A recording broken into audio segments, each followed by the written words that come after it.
Hello friends, welcome to the video. It's a practical demonstration of muscle action pump which facilitates the blood to move from lower part of body to upper part, that is ultimately to reach the right atrium part. And its second part is the lung mechanics, that is how the respiration, that is how we intake air, and how the mechanics changes with the change in thorax position. Now first of all, I am going to demonstrate about the how blood moves upwards to the calf muscles, contraction, relaxation. Now we have always studied that when the calf muscle contracts, the blood is pushed upwards, but on the one side we have also one mechanism that when it relaxes also it creates a sort of negative pressure, which also facilitates the blood to move upwards. That means there's a dual effect which is working in a muscle action, but we always remember only one part. Now to give you the to appreciate that, I am going to demonstrate this. Now we are taking this as a vein, cross section of vein. From the middle part we have downwards its down part and the superior part of vein. Let us say it's a vein compressed between calf muscles, traversing in the calf muscles that are deep veins. Now when I am walking, now the calf muscles will contract the veins. Now as I taking this as deep lower part, I am dipping into the bowl of water. Take this as now as I am contracting this, that is analogous to as we are moving, our calf muscles are exerting pressure on this vein. Now when I am exerting, you can see how the water will be sucked just as the calf muscles contracting. Now you will see when this will relax, how the water level will rise. See how the water level is rising here after relaxing also. Now the other part of the video, that is contraction, this was the relaxation part which is facilitating blood to move upwards, and the other is contraction parts. Now when calf are contracted while walking, now it will do this mechanism in the upward direction. As I can't demonstrate you in the upward direction right now, just we are seeing that upside down. When it relaxes itself, and when we walk, it contracts. Now there's a duo, it means there's a coupling action of the contraction relaxation which is working behind the muscle pump. So I hope you'll get the exact idea how it works actually. Now in the lungs also, when the thoracic cavity is expanding, that is it's expanding like this, expiration of air, inspiration of air. Now during inspiration of air, we can see the volume is increasing, therefore the pressure is decreasing. Now to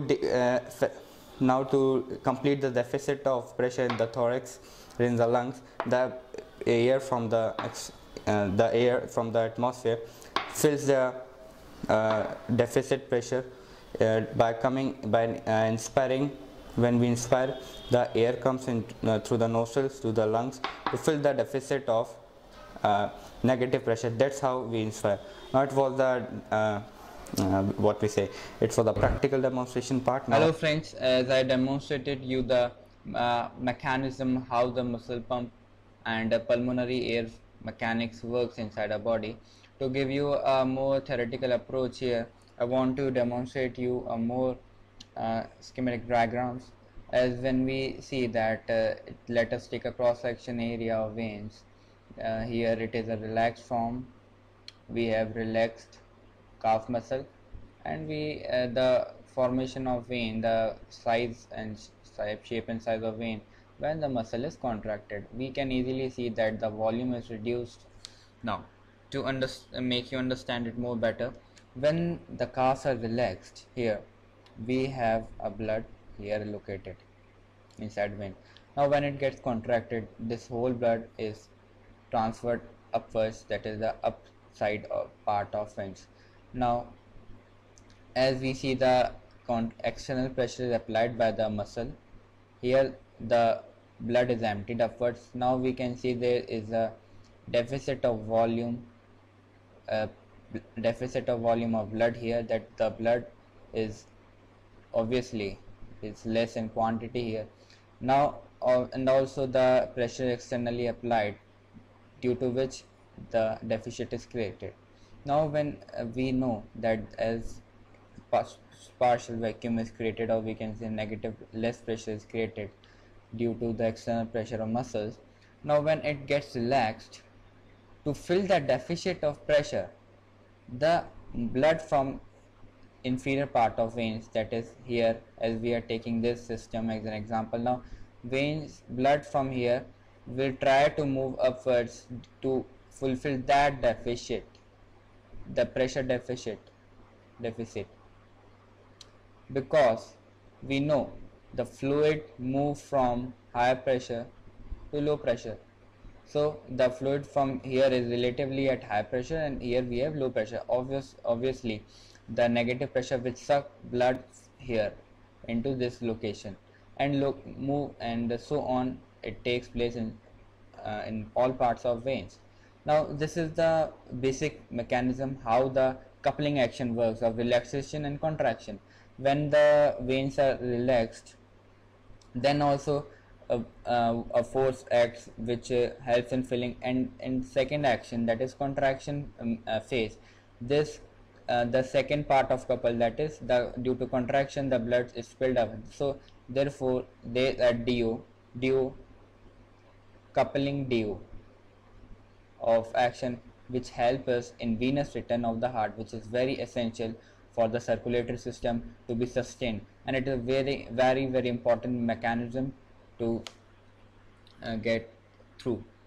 And you may note that the basic mechanics working here is the volume pressure relationship, which we are talking about, and which is very important here to talk. Now same happens in pulmonary air filling, as when the lungs are inflated with air. It is because when the cavity of thorax is increasing, that is the volume of the thorax is also increasing, so the pressure will go down. Now to fulfill the pressure deficit here, the atmospheric air present will rush into the alveoli to complete the deficit. Same happens here. The blood which was spilled outwards, that which created a sort of negative pressure, it when the muscle got relaxed, the blood was sucked upwards. In the same way here also the same mechanism plays a role here. The air from atmosphere is rushed into alveoli to fulfill the deficit. Now it's a very important mechanism to learn and to understand, and I hope that you are now smarter than before. Thanks for viewing, and keep tuned to the channel for more interesting videos. Thank you. Have a nice day.